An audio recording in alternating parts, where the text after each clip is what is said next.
Good evening, everyone. I'd like to call this meeting to order. This meeting takes place in traditional and ancestral territory of the Mi'kmaq people. We are all treaty people. Deletions to the agenda. There is one deletion, number 6.1, presentations, council recognition. That's going to be moved to a future meeting. The recipients just couldn't be in attendance tonight. So everyone good with that? So I need an approval of the agenda with that addition or deletion. Moved by Councillor Strong, seconded by Deputy Mayor. Any further questions? All those in favor, raise your right hand. Motion carried unanimous. Approval of the minutes is a recommendation in front of us. The council approved the February 11th, 2025 meeting minutes as presented. Is there a mover? Moved by Councillor Babineau. Is there a seconder? Seconded by Councillor Fullerton. All those in favor, raise your right hand. Motion carried unanimous. So we'll skip number 6. Number 7 is the public input and question period. Each person is limited to 3 minutes. Each person must state their name. Questions and comments are directed through the chair. And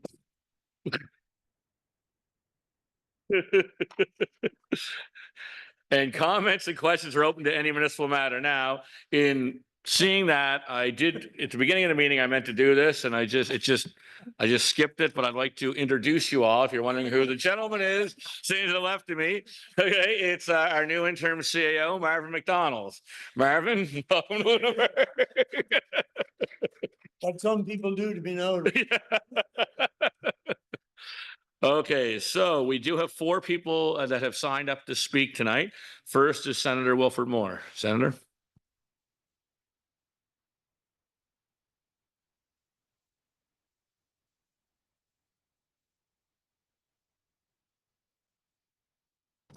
Are we good now? So, Your Worship and members of the council, I'm Wilford Moore, and I have an office at 169 Montague Street in a restored heritage building. So thank you for the opportunity to speak to you tonight. And I'm here to speak with regard to item 10.1 on the agenda and to speak in favor of it. So as with any project that comes before the council, you should be aware of the principles behind the project. So the developer of this project is Mr. Scott McCrae. He has an office in Halifax, and he also has a residence outside of Lunenburg. And I believe that he is sensitive to the heritage and the culture of our town. He is the son of Ben McCrae, who I knew late of Halifax, who was one of the principals who invested in and made the historic properties happen in Halifax. And that effort led to the resurgence of the development of the downtown of the city. And it's interesting that one of the original tenants was and remains Parks Canada. So Mr. McCrae follows in his dad's footsteps, having recently built the Queen's Mark building on the waterfront in Halifax. And it was inspired by the history and the waterfront heritage of the city. And I should mention, if you don't know, the building has, his effort has been awarded for including the heritage aspects of the city on its waterfront, both in terms of the materials and the construction and design of the property. It's a wonderful building if you haven't been in it. The designer of the project before you this evening is Mr. Brian McKay Lyons, architect of the firm McKay Lyons Sweet Apple, whose office is at 160 Montague Street. Now, Brian McKay Lyons has received numerous awards, both nationally and internationally, and his architectural designs are rooted in the surroundings and the landscape and the history of what he's challenged to work with. He is the designer of the Queen's Mark building. So, as you know, item 10.1 is a project of mixed use, includes 2 commercial spaces, 20 affordable housing units, 3 of which are fully wheelchair accessible, and 10 parking spaces. I believe it meets all requirements of a certificate of appropriateness. You have before you, councillors, a solid award-winning team, if I can say so, a neighborhood team who are behind this project, who have an interest in it, and in the community, that it be successful and let it work. So I believe it presents a solid economic and exciting opportunity for our town. Therefore, I ask council to approve the issuance of the certificate of appropriateness for this project. Thank you. Thank you. Next presenter is Wendy Rofi.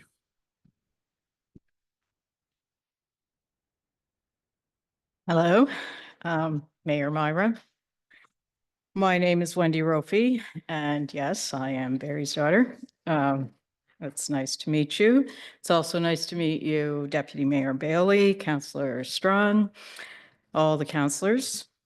I am new to Lunenburg, having recently bought the Bailey House on Pelham after many years in Ontario. I'd like to say a few things about heritage, very briefly and kind of generally. One thing I did while in Ontario was a master's program in the School of Canadian Studies at Carleton, specializing in heritage conservation. The program was created by Julian Smith. I expect everyone here is familiar with Julian, especially as a consultant on the Blockhouse Hill issue. The year I was at Carleton was Julian's last teaching in that graduate program. He left to lead the restoration of the monument at Vimy Ridge. Of course, it just doesn't get much bigger than that. That was also the year that St. John's burned. As I recall, plans to rebuild the church were already underway before the fire was even out. Since I was here last, the library has moved into the academy, which has been beautifully restored, thanks largely to the work of Deputy Mayor Bailey and her all-star board at the Academy Foundation. From my house, I can see two more incredible restorations, the Opera House and the extensive foundation and rehabilitation work being done on the not ruined house. All of these complex community-led projects are the embodiment of best practices, in my opinion. Before I got here, I watched the Blockhouse Hill situation unfold, where the community was basically told to butt out. It is sad to see such well-presented community concerns portrayed so negatively in the report I read last week. One reason why I wanted to speak tonight is to say I hope that doesn't happen again. My concern that it might is reflected in a passage in the new Heritage Plan and bylaws that just went into effect this week, where it says citizens can rest assured that staff are following best practices. To paraphrase, that's just me, it says to me that they can butt out. With all respect to staff and their work, I have questions concerning that approach and hope there is a better way forward. I am optimistic this council wants the same. So I am kind of speaking in regard to this application. That's the certificate, but I don't want to get any further into the details of that. But in closing, I'd like to say my idea about advertising public hearings. I think there should be detailed notices posted on the many well-used bulletin boards around town at least a month in advance of a public hearing. I didn't hear about the public hearing. I'm not on social media. I know everybody else is, but I'm not. So I think also there could be consideration, put an ad in the paper about a public hearing and or press release to have an article written in the paper, which is fairly common about public hearings, especially about something as important as this proposal. So thank you very much. Thank you. Next is Duncan Kroll.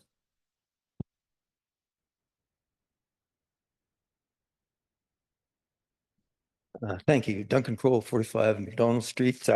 Welcome to Mr. McDonald. I'd like to talk tonight about the future of the electric utility. As you know, in April 2023, Council received a report from SEMA Canada. That report outlined three options for the future of the electric utility, including a sale option. The SEMA report also calculated that the utility would require $15 million in capital expenditures over the next 10 years. Since that report was tabled nearly 2 years ago, there's been little discussion publicly about the future of the electric utility. And now, in the most recent electric utility budget, it is forecasting a deficit of $511,000, most of that attributable to increasing costs from Nova Scotia Power. I will refrain from going on a rant about Nova Scotia Power other than to say there's nothing worse than a private monopoly. The electric utility budget also speaks to long-term debt. In note 37 of the budget document, staff state the following, quote, "It is estimated that the electric utility will need to finance significant debt for capital upgrades in the next 5 years, and this will have an impact on rates. Staff identified over $14 million in capital expenditures over the next 5 years. So for council and for all of us, there are some tough decisions ahead. They likely will be politically charged, but they are urgent decisions, not only to address concerns about the current capacity of the electric utility, but the impact of the utility on future projects and developments within our town. So could council give us some sense of when discussions on the future of the electric utility may happen, how that process will unfold, and public involvement in those discussions? Thank you.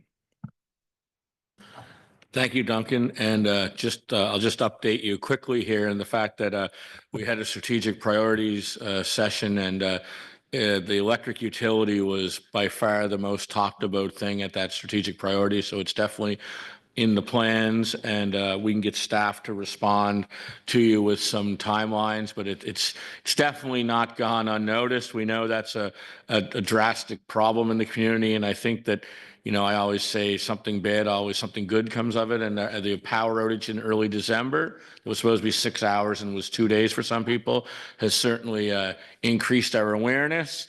And our relationship with NSPI has been very good since that date. We've been in communications with them, you know, regularly, and there will be public information sessions and everything moving forward. But for me to say we know what the plan is at this point, it would be premature, but we are all well aware of the importance, and it's definitely on our radar right now. So you'll be hearing something probably sooner, much sooner than later.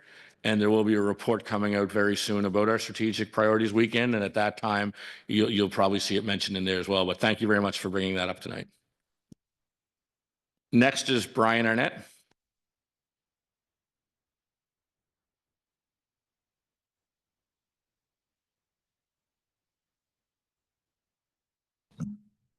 Thank you, Mr. Mayor, councillors. My name is Brian Arnott. I'm here tonight with my partner, Leslie Wright. We own the house at 79 Pelham Street. We're not here as neighbors. We support intensification of of Old Town.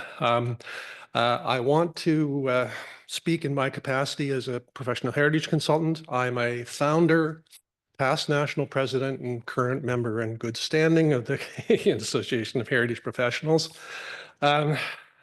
The issue for me here as a heritage professional is one of international best practice when it comes to introducing new works to an existing structure or new structure into an existing historical context, and that by strictly adhering to the prescriptions of the heritage bylaw, a dangerous precedent may be set, and this is particularly important in a UNESCO context. If Parks Canada's standards and guidelines for the conservation of historic places in Canada is applicable here in this National Historic Conservation, Heritage Conservation District, there would appear to be a conflict between the bylaw and best practice. Standard 11 is clear, and I quote, "Make the new work physically and visually compatible with, subordinate to, and distinguishable from the historic place," end of quote. That is to say, do not create replica buildings. Standard 4 is less direct but equally applicable. Quote, "Do not create a false sense of historical development by adding elements from other historic places or other properties, or by combining features of the same property that never coexisted." It is no defense, as someone happily commented during the February 11th presentation, that this building would look like it's been there for 100 years. It definitely should not look like it's been there for 100 years, because this is not a building from the past. It is a contemporary building dressed up as an old building. No disrespect to the architect, who is a friend of mine and whose work I admire. Again, this is bad heritage practice anywhere, but it is especially here where international standards should apply as the norm. In any heritage context, old buildings should be conserved. So we need to separate in our minds conservation of old buildings and building new buildings. So conservation of old buildings we can deal with in the, in the form of a bylaw that we have, and we can deal with, all the various things that bylaw covers. But it is, in the question of new buildings should be transparently of their own time, not of another time. And this is in fact the way Lunenburg actually evolved. For example, if you look at the buildings at the corner of Pelham and Duke, you will see a diversity of styles and eras, including a Beaux-Arts bank, typical of such buildings in the late 19th and early 20th century, a New England Georgian house, ours, reflecting the late 18th and early 19th century, a Dutch colonial cottage, the Romkey House, mid to late 18th century, a Second Empire Queen Anne mix, the Callback House, typical of late 19th century, and a classic workers' cottage, the Bailey House, from any time in the 19th century. So Lunenburg has always been this happy mixture of styles, each proclaiming its own time and origin, and it's possible and desirable to create new buildings.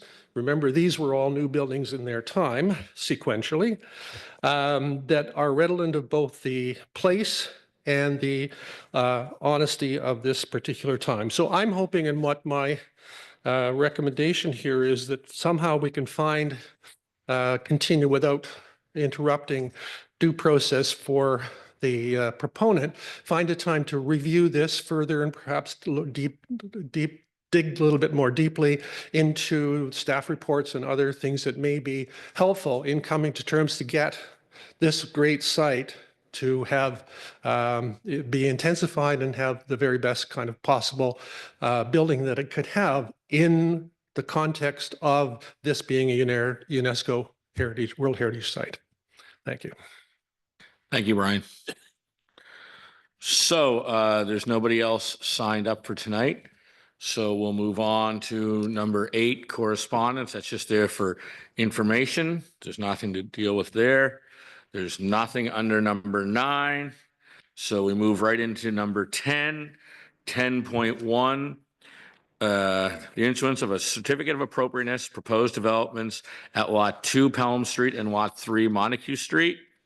There is a recommendation in front of us, but before we ask for the recommendation, I'll put this out to my colleagues around the table. And if you have any questions, this isn't open as a public hearing, but council, if the developer's here, council, certainly any of my colleagues can ask councilors questions if they want, and you folks can come up to the podium and answer them if you'd like.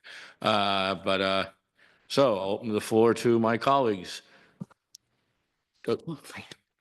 Deputy Mayor? I just want to make a point of order, actually, with regard to the correspondence that was on the agenda under number 8.1 and 8.2.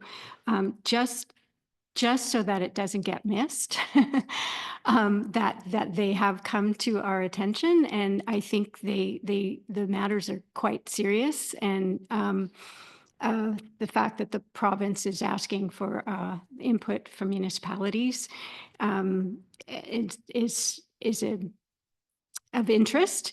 And I think, Your Worship, you may be able to speak to the fact that you'll be representing us, I think, in a broader conversation with the union, the Federation of Nova Scotia Municipalities on this subject. So we will be dealing with it in due course, I think is a fair statement? Yes, there will be some discussion. There's a Zoom meeting coming up with all mayors and CAOs.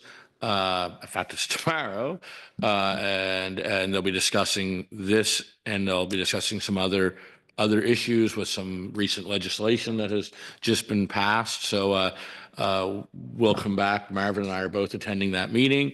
So there'll be a future update. There'll be an update in future on that. So there is some action going to be taken, hopefully, on those issues.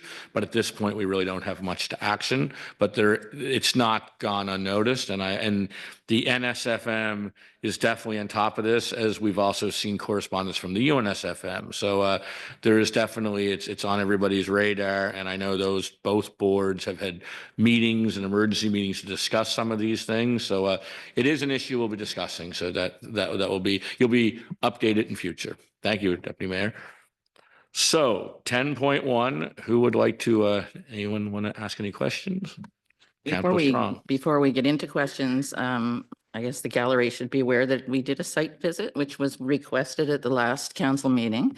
And I wanted to thank all of our staff who showed up, answered questions, and to the developer and the architect who are in the room here.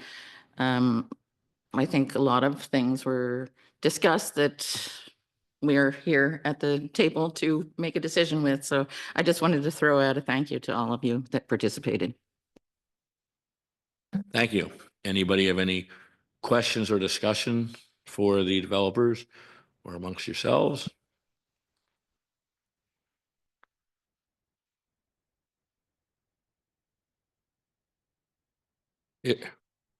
If not, there is a recommendation in front of us. Is someone prepared to move that recommendation?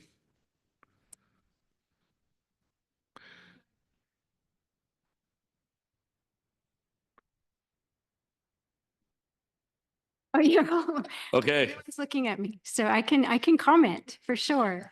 And I had tons of questions, so many of which I think were responded to adequately or to my satisfaction during the site visit, and during and with follow-up email for clarification on still more points. I was very concerned about height and massing of the buildings that are in question.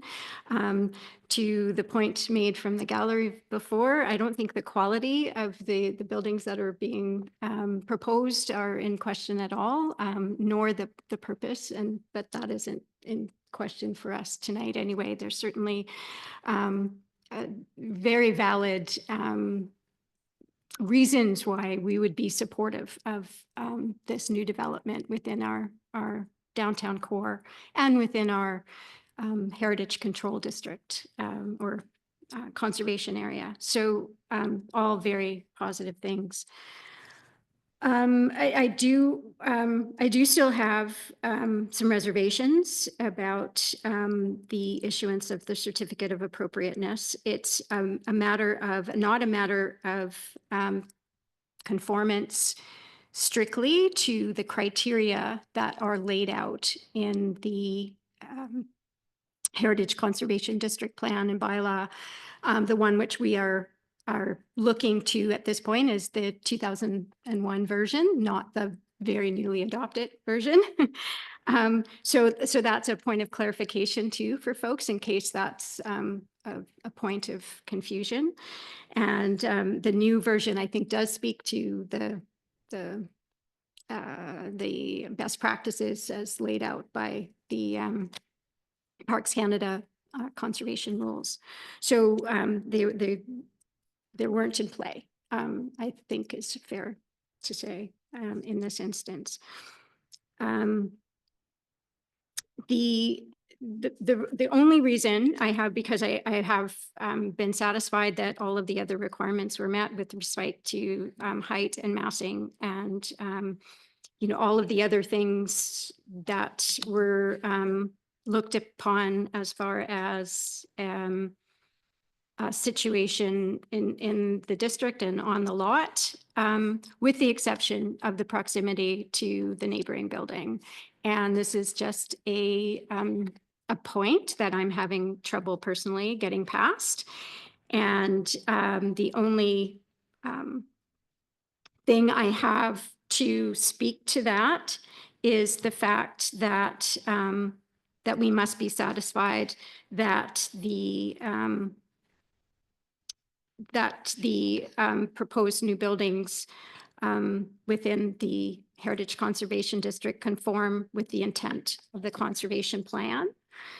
And one of the stated purposes of the Conservation District Plan is to conserve the historic and architectural value of buildings and their setting in Old Town Lunenburg, while allowing for change and development. So I think we certainly want to allow for change and development.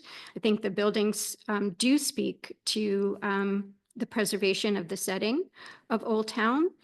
And the one difficulty I'm having is the fact that it doesn't meet my threshold for conservation of buildings that are neighboring it. And so that would be, and that the only other point that perhaps is relevant is that by blocking the view by its close proximity and potentially inhibiting ongoing maintenance of the property it's in such close proximity to, I'm not sure that it is adequately speaking to the ongoing conservation of the architectural value of its neighbor. And to support me. And that speaks to the other purpose of the Conservation District Plan and bylaw, which is to support, maintain, and enhance community pride in heritage conservation. And the neighboring buildings would also want to have that civic pride enhanced by the new construction. And I'm not sure it meets that threshold either. So those are my concerns, and otherwise, I think all of the criteria are well met. Thank you. Anybody else have any comments, questions? Okay, so there is a recommendation in front of us. Is someone prepared to move that recommendation as written? Councillor Babineau, would you like to read it out, please?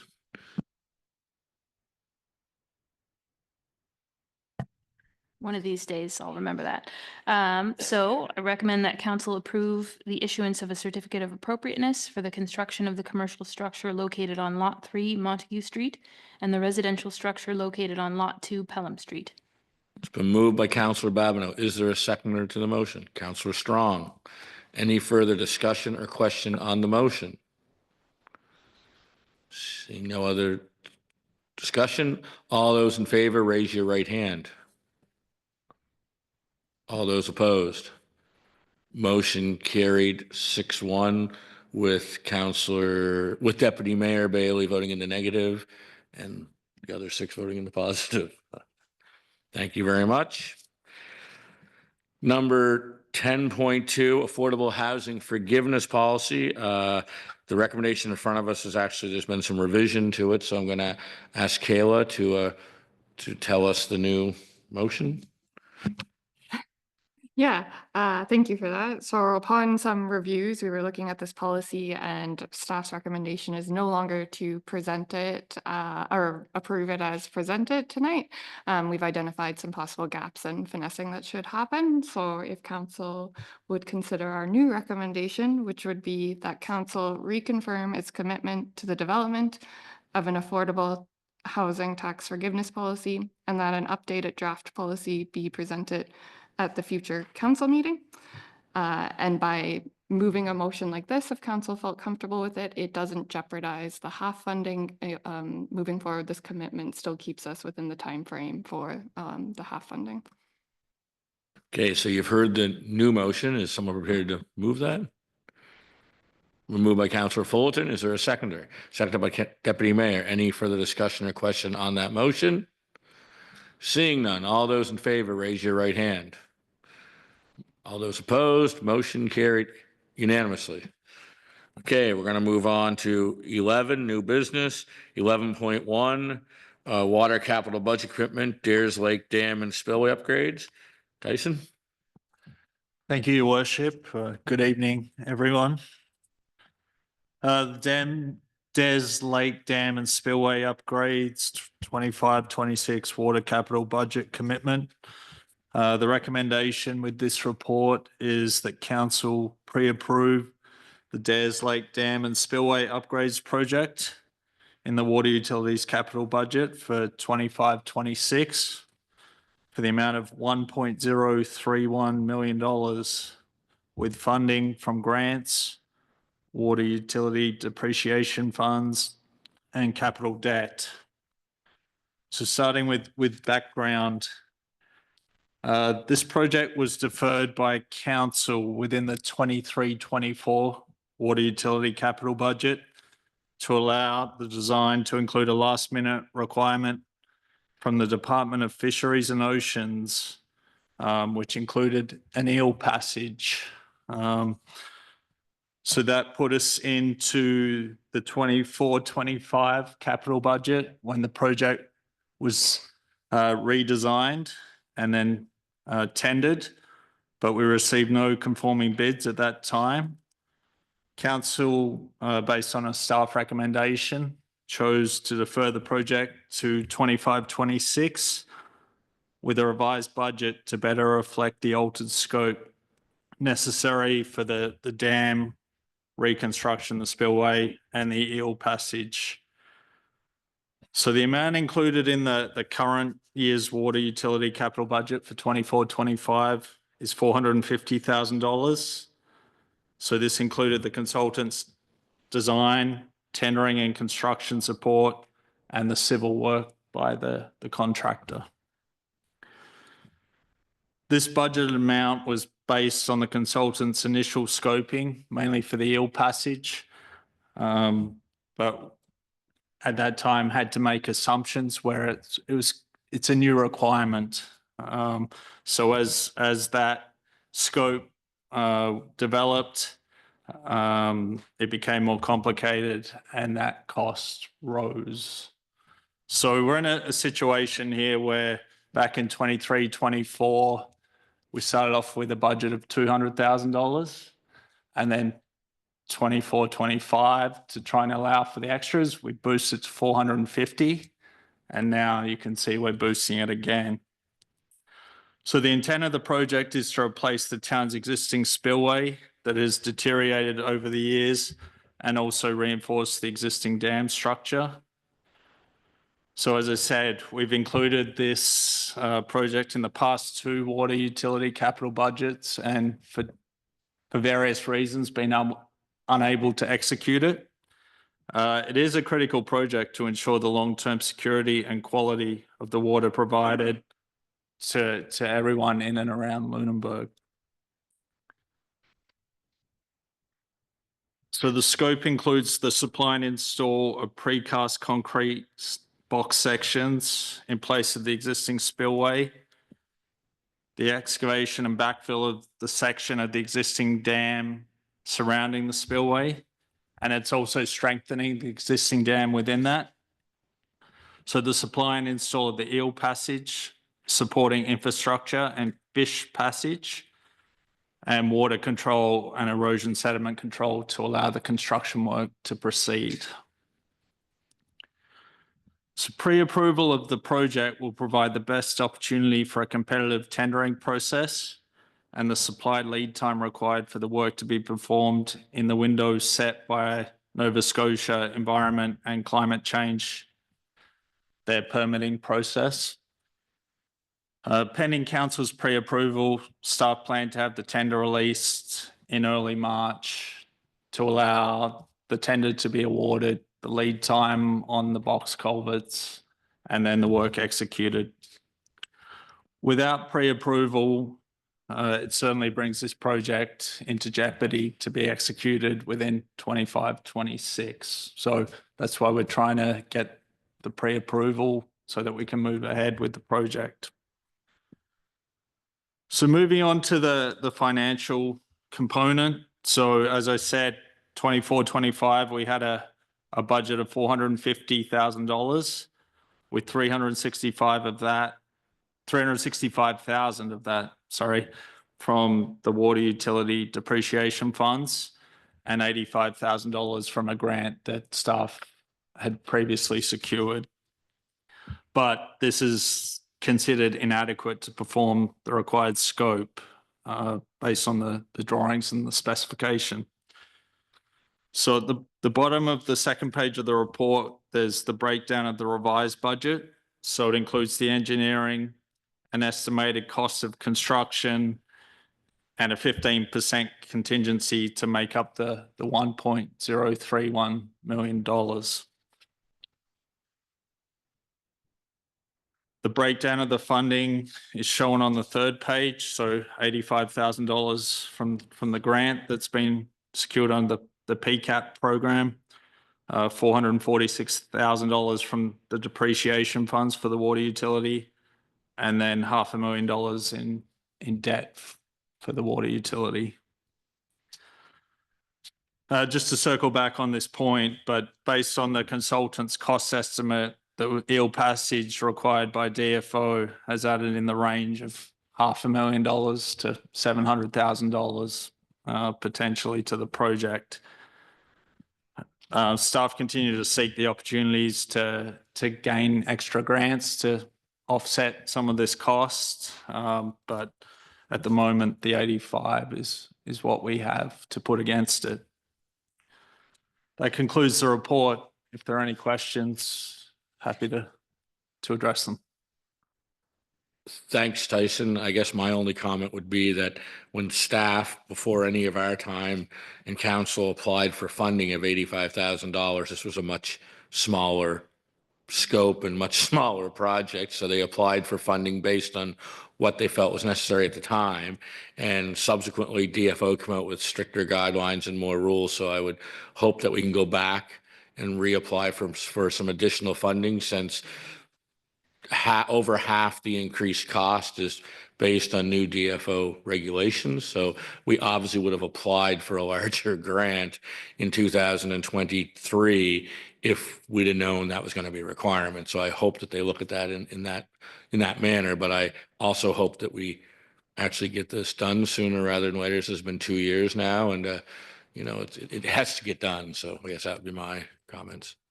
Anybody else? Deputy Mayor? I guess layering on that, I mean, there's nothing more crucial than water to, good water to a community. It's one of the basics. And so we have no choice but to move ahead with the project is what, how I feel about it. What I think our reality is, I think it's the reason for this delay and the change in scope is concerning for many reasons. But I guess the idea that we're now required to make more accommodation for conservation of eels, I assume, is a laudable and an important thing to do. But the fact that it has created such a significant additional cost, I think needs to be flagged for, and this would be a federal requirement, and DFO, that's at the federal level. Am I right? Through the chair, yes. Department of Fisheries and Oceans is a federal regulator. Yeah. So, and our current grant is from a provincial source. So I mean, I think there, we don't know what the opportunities are, but certainly aggressively talking to our political representatives about the impact this has had on us is, I think an obvious next step to take, but certainly it's a vital piece of infrastructure that needs to be undertaken, or improvements need to be undertaken. So there's no question that I think approval is in order. So is anybody, Councillor Fullerton? Through the chair, I'm happy to see the comments about seeking additional grant funding and stacking one on the other to sort of minimize the town's contribution and or debt. Is the original grant that was awarded at risk because of the delay that's occurred? So through the chair, we've been proactive in notifying PCAP of the difficulties that we've faced with the project, and that a lot of it is really outside of. It hasn't been out of it inside our control. It's been forced upon us, and they've been very understanding to that. So I don't feel that the $85,000 that we previously secured is in jeopardy. Thank you.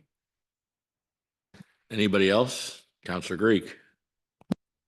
Through the chair, previously you'd mentioned that when it was tendered during the summer of 2024, that one of the biggest issues was with receiving conforming bids. With more time to prepare and understand the altered scope, do you feel that this will be an issue going forward? Through the chair, there's been some small edits to the tender that was released last year, but we had one single tenderer that applied, and they misunderstood an aspect of that tender. They didn't ask questions about it, even though there was lots of opportunity. But we certainly communicated to them, and they understood that their bid was not conforming, or we considered it to be non-conforming. So I would hope that that wouldn't be repeated, but there's no guarantees. It can happen in tendering situations, although you prefer it not to, for sure. Thank you. Anybody else? Okay, do you want to move the recommendation? I'm just going to say I'd be happy to move the recommendation that council pre-approve the Dares Lake Dam and Spillway upgrades project in the water utilities capital budget for 2025-26 for the amount of $1,031,000 with funding from grants, water utility depreciation funds, and capital debt. So it's been moved by the deputy mayor. Is there a seconder? Seconded by Councillor Fullerton and the whole left side of the room. Okay, any further discussion on the motion? All those in favor, raise your right hand. Opposed, motion carried unanimous. Okay, next item is 11.2. I'm going to declare a conflict and remove myself from the chair.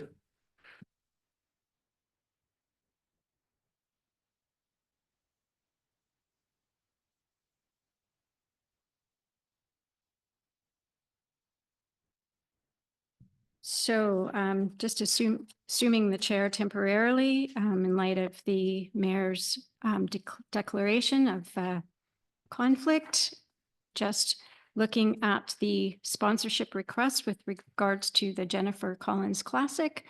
Did anyone want to speak to that from staff? Yeah, go ahead, Mark. Sure. I'm happy to briefly introduce this item. Thank you, Deputy Mayor. So staff have provided a recommendation in the report to approve that council approve a sponsorship contribution of in-kind support to the Jennifer Collins Classic, consisting of the waiver of non-prime time and weekday morning arena rental fees totaling $2,960, as well as event promotion through the town's communication channels.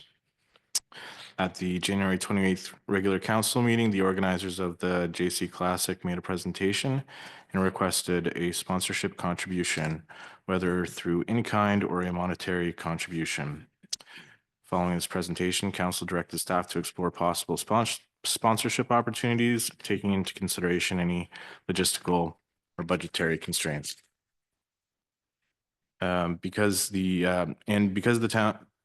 event provides a community benefit, it can be considered eligible for sponsorship under the town's sponsorship and commemorative naming policy, which allows for support through financial contributions or in-kind assistance as long as it aligns with the town's mandate and public interest.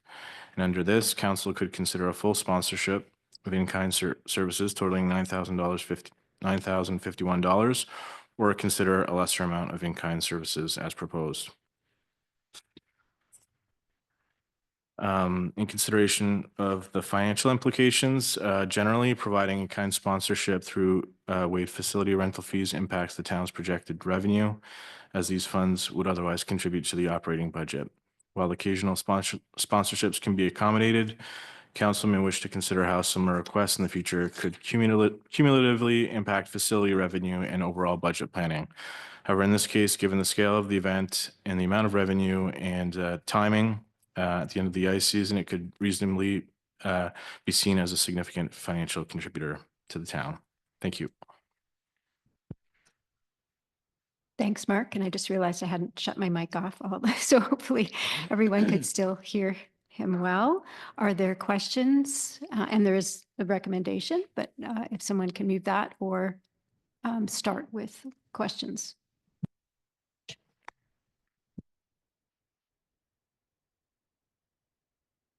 Yes, Councillor Babineau. So I did through the deputy chair.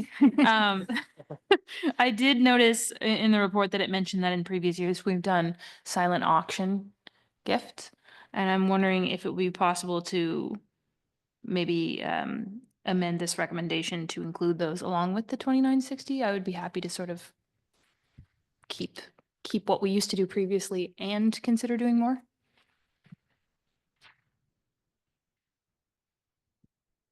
So it would be in order to make an amendment to the recommendation, if other members of council are agreeable to that, and I guess perhaps to mark whether or not that's, I don't know what those were or what that consisted of. I don't know if staff do, because you probably wouldn't have been, well, you wouldn't have been there, but you may be aware of what was referred to.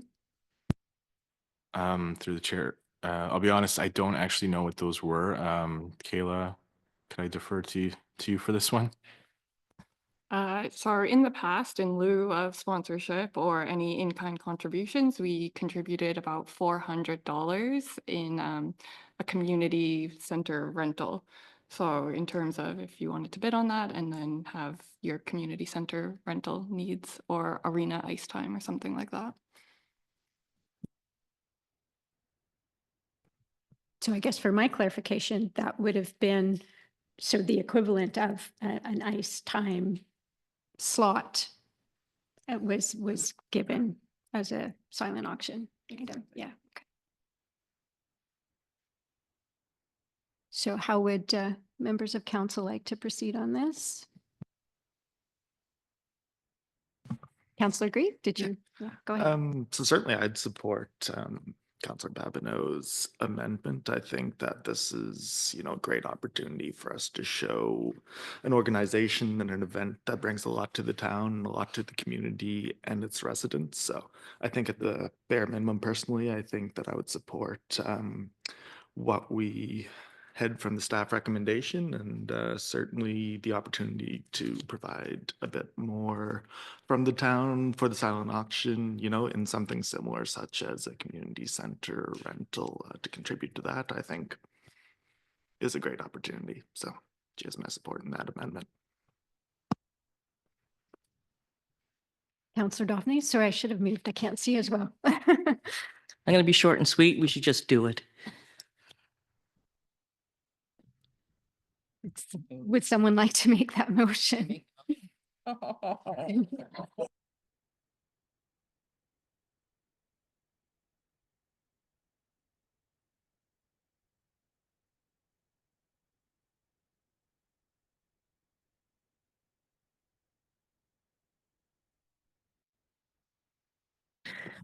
You're mean.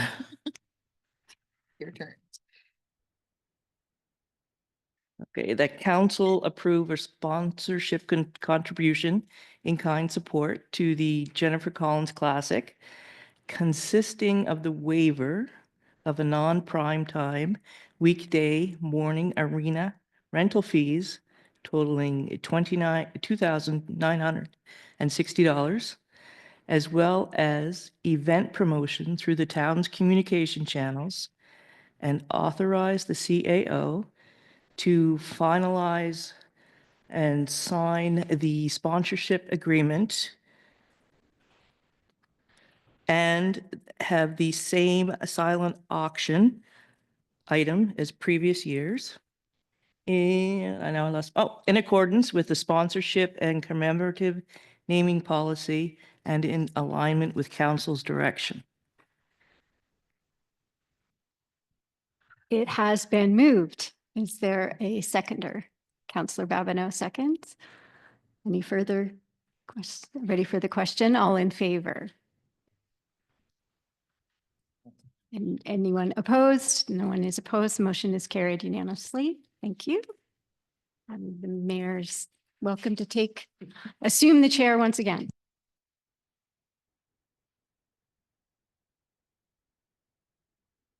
Thank you. We do have to do something about the audio in here because I was having a hard time hearing anything. So now I know what it's like sitting in that section.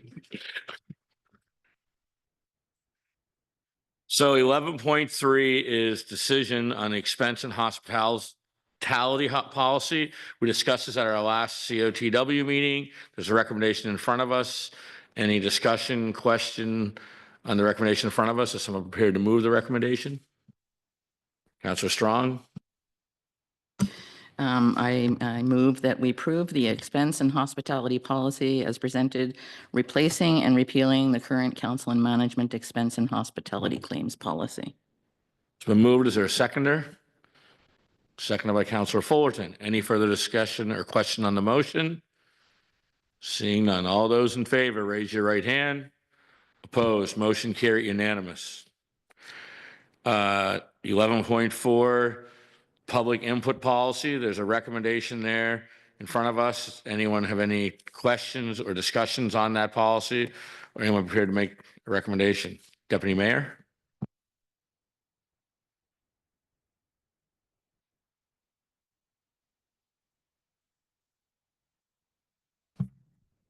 So I have some more questions about some of the items in the policy. And it just take me a minute to read through my notes, but I was concerned about the reference to accommodations and the facts that we need to accommodate people who require special accommodations. And my concern was just that there seems some suggestion in the language of the policy that that may be a challenge, and we may not be able to do that. And I guess that's because it's unknown. I guess that's a way to buy some time so that we are able to, because I think for me, the assumption is that we would make whatever accommodation is required of us to be able to hear from someone in the public. And I was just concerned that it be clear that would happen, even if it required a delay of some sort because we didn't have the appropriate equipment or whatever. I guess I was trying to understand when, under what circumstances we may not be able to accommodate someone. So that's one. Yeah, by all means, the intent of the clause is that we will do whatever in our capacity to make an accommodation so people can provide and participate in council meetings. However, we have that catch-all clause in terms of the undue hardship or significant financial operational challenges. So just for an example, if some kind of accommodation were to need, I guess if someone, we talk about audio, if we needed to completely redo our sound system to accommodate people, and that would become a budgetary requirement. And while we aim to accommodate in the means that we have, that would be a bigger discussion in terms of if we needed a completely new sound system. So therefore, working within what we have to make it as most accommodating is the intent of that section. Thank you. Anything else? I think we've all discussed about reviewing this room and looking at ways to make it more accommodating for everybody, because right now we're not totally accessible. You can't get up in the stands. You can probably hear me, but you can't hear a lot of people. Just I guess I have a big mouth. So, I mean, I think that we have to make it more accommodating if we want to be what we want to be open and transparent. So I think this council is prepared at budget time to look at some ways to improve on that. We've had some audio and video issues that I know drives staff crazy as well. So we want to make sure that when we come here at night for a meeting, the last thing we should be worried about at 5 to 6 is whether we're going to have a TV screen or if audio is going to work or anything else. Trust me when I say when that happens, it's not planned, and we are as upset as the general public is. So I think that now that we pretty well know this is where we're going to be staying for a while at least, that we should be looking at ways to revamp it. So hopefully in the not so distant future after this year's budgets table, we will have some things in place that'll make this feel a bit more inviting, I guess is the word I'm looking for. So, this is with the input policy. It's just putting some more things in place. We want to be more open to the public and have rules in place when you can come and have some public input. So again, there is a recommendation in front of us. Is there anyone prepared to move that recommendation at this time? Councillor Babineau, would you like to read it out? I move that council approve the public input policy as presented, replacing and repealing the current public presentations at town council, committee of the whole council, and committee meetings policy. It's been moved. Is there a seconder? Seconded by Councillor Fullerton. Any further discussion or question on the motion? Deputy Mayor. Do you have more questions?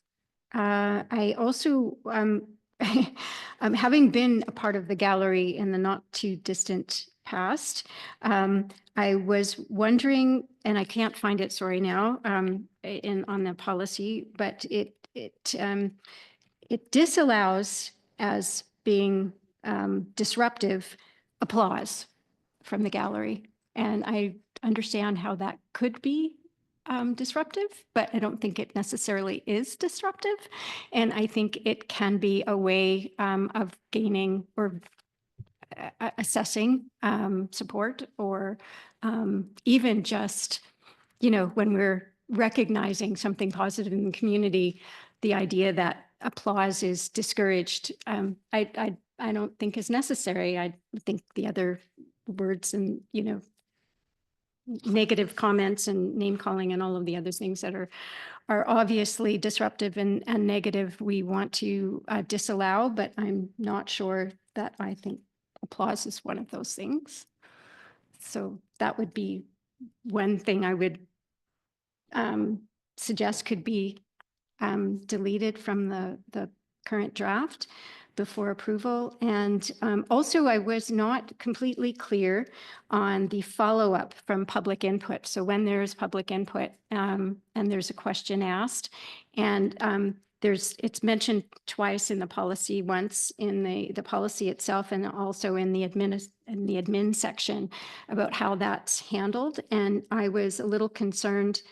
I wasn't clear exactly how that follow-up is, how at one point, I think it says that that council has to move that the answer be responded to. And at times it would mean a lot of dedication of staff time, which should, rightly so, have a motion of council to direct staff to do that. And I'm just not, I wasn't sure so perhaps, Kayla may be able to clarify it for us.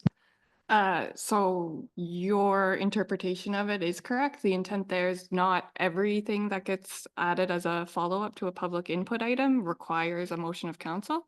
It's, in the past, we've had requests for very detailed analysis going back 5 years. So anything that kind of goes above and beyond or would require a bunch of staff time, essentially, we would come back to council and say, this is essentially a report that would require research, would require time. But if it's the will of council, we can absolutely create this. So the intent there with the follow-up is to provide readily available information. Anything that goes above and beyond, we would ask council to direct us to do that work. Thank you. So it's been moved and seconded to approve the policy as is. Deputy Mayor has suggested correct or a change in the policy, would the mover be okay with taking out the applause part? Yeah, I think that was a valuable comment. I would have no problem with deleting that. And the seconder? Agreed. Okay, so there's a motion on the floor with that correction in it or that edit in it. Any further discussion or questions on the motion? All those in favor, raise your right hand. Opposed, motion carried unanimous. So now we move on to number 12, notice of motions, information requests, and council reports. So we'll start on the far right this time around. So Councillor Strong. Thank you, Your Worship. I've been doing some house cleaning at home, and I'm gonna in all my spare time. But in June of 2024, I was asked to provide feedback for a proposed Indigenous stewardship policy at Parks Canada. In providing my feedback, I noticed that there is little to no historical interpretation in Old Town Lunenburg's historic district national site, what a handle, of either Indigenous community that predated the arrival of the Acadian population or the Indigenous and Acadian community that predated the arrival of the foreign Protestants in the 1700s. That feedback that I provided under the stewardship policy was then directed to the Historic Sites and Monuments Board of Canada at Parks Canada, who acknowledged my comments as a request for review. As I understand, a file is now open. I really need to keep my paperwork at home clear, so I am going to, I am giving notice that I will be making a motion to, oh geez, I had this written down, to, oh yeah. So give notice of motion asking for council support in directing staff to prepare a report for council on this type of application based on the information that I have received and shared and will continue to share with staff and community development along with their own research with a view to gaining the support of council and the community of this application. And then I have a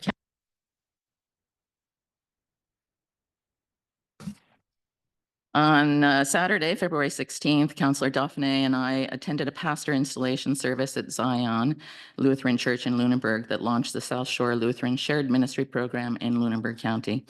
The Shared Ministry Program is designed to ensure that members of 10 Lunenburg County parishes are positioned to have the resources and energy to continue their traditional ministries and to diversify, to revitalize and offer programs and ministries that can reach new people through worship. I would like to extend congratulations to the now official South Shore Lutheran Shared Ministry Program as it embarks on this ambitious process. And in particular, I want to congratulate and acknowledge that our own Councillor Fullerton for her work on behalf of Zion Lutheran's congregation at Zion Council as Zion Council Chair. The service was a clear reminder of the diversity existing in this community. Although I am not a member of Zion, I have had the honor of participating in a wedding or two there and attending services from time to time. It was delightful to hear the living sound of Crispin Cook's hymn contribution and Annette Collins's talented piano accompaniment. Councillor Fullerton tells me that she advocated for the service to be held in Lunenburg, recognizing that Zion's congregation is the oldest continuous Lutheran congregation in Canada, approaching 253 years, and Zion's house of worship itself is the oldest Lutheran congregation church in Lunenburg County. I hope council and the town of Lunenburg and those present today will join me in extending a warm congratulations to all involved.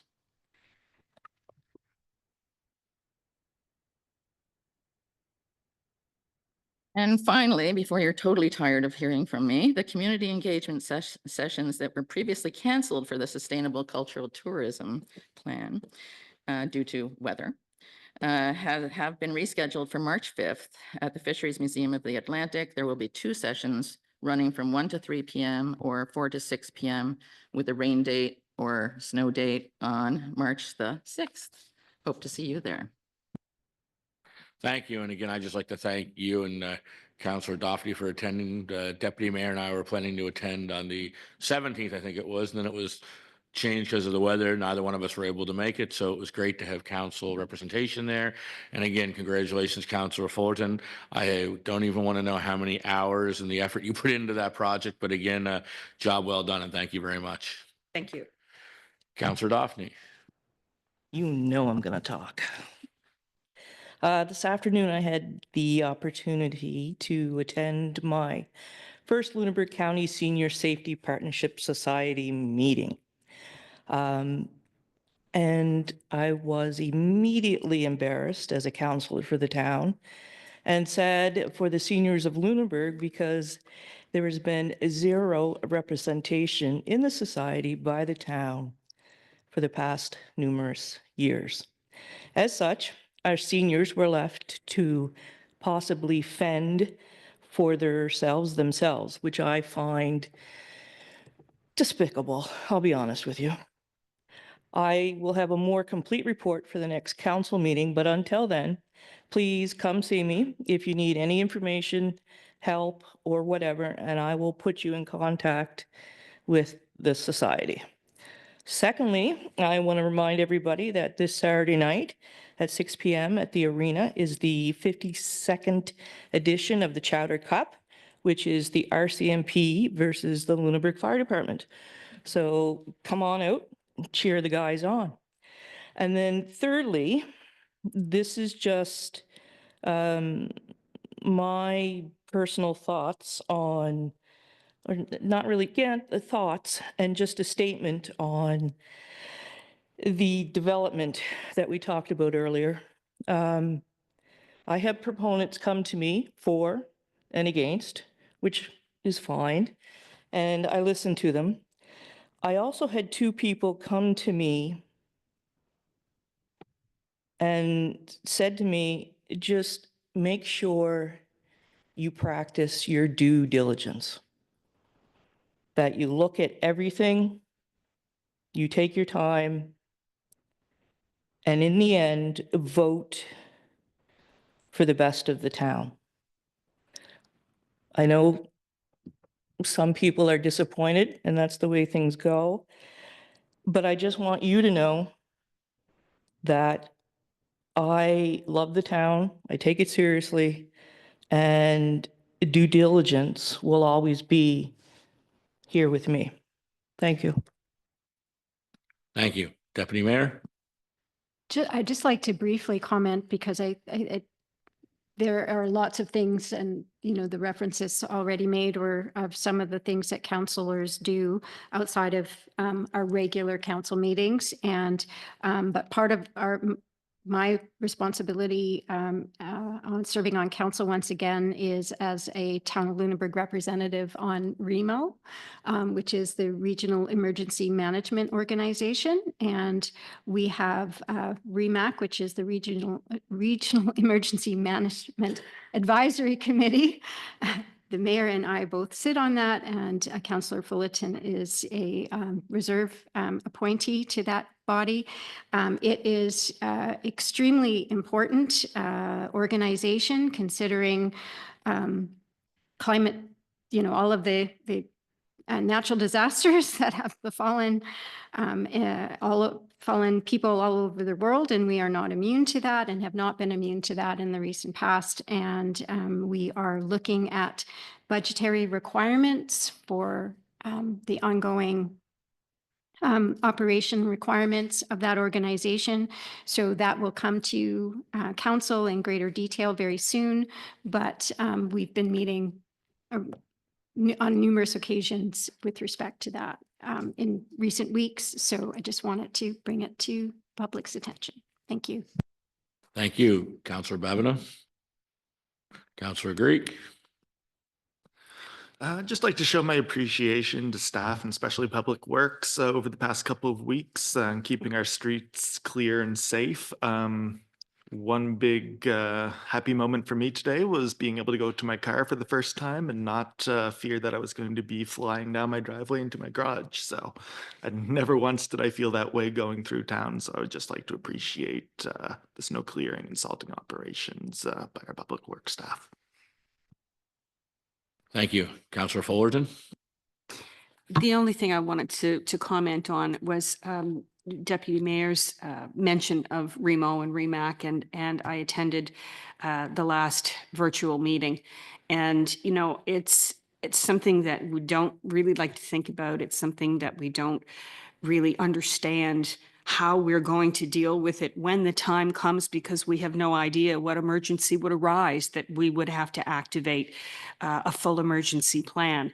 And, you know, it's the level of stress at the meeting is high because people, they want all of the stakeholders to be fully engaged, and they want as much participation in the region as possible, knowing that it could be catastrophic what we deal with. And, you know, I think that it really speaks to the commitment of the people in these municipalities, including staff members who are part of the backup plan, and to all of those who sit on that committee. It's a big job, and I commend them for their efforts. Thank you. And I just have a few things. I just like to bring up the fact that basically, as has been mentioned by my colleagues around the table, everybody at this table has committed themselves to outside organizations, community groups, and regional committees since we've been elected. And I just want the community to know that this group is spending countless hours at meetings outside of council time and committee of the whole time, working with these committees, working on local organizations. Basically, a lot of times we're trying to mend some fences with some of the local organizations, quite honestly, because we have to work together to make Lunenburg move, you know, forward in the right direction. So I thank my colleagues for all the extra time and effort you've been putting in the last couple of months. I as well sit on REMAC. I'm the vice chair of REMAC. And I just like to say that there's, you know, when you see the budget come down this year, there might be some increases, but there's been some disasters that's happened in the local area over the years. And, you know, we were spending, I think 3 years ago, $12,000 on Remo. So if you really want to take regional emergency measures serious, $12,000 in 2025 doesn't get you a whole lot. So when you see our budget amount, it'll be much higher than that, most likely. But I think our amount's going to be in the $30,000 to $40,000 range, depending what we decide as a group. But again, for what that provides and what it gets us as a town, the insurance that we get by working with the other organizations, and the, you know, the qualified staff that we will have looking after us if we do have a disaster, I think is a great benefit to all of us. So again, I just want to thank my colleagues at this time for all the extra efforts you've been putting in. And I think that Lunenburg will be a much better place when we work with our local organizations more thoroughly and our regional municipalities. So again, thank you very much to all of you. And at this time, we move on to number 13. Actually, there's nothing at this point unless people have anything they'd want to bring up at Committee of the Whole for next meeting. We have an agenda for Committee of the Whole that'll be out very soon, because our Committee of the Whole meeting is March 4th, for those of you that don't know. So March 4th, same place, same time as tonight. We'll be meeting Committee of the Whole, and the agenda should be on the website or socials very soon. Okay, great. So that's it for regular. I need a motion to move in closed session. Moved by Councillor Strong, seconded Councillor Fulton. Thank you very much, everybody. Drive safe.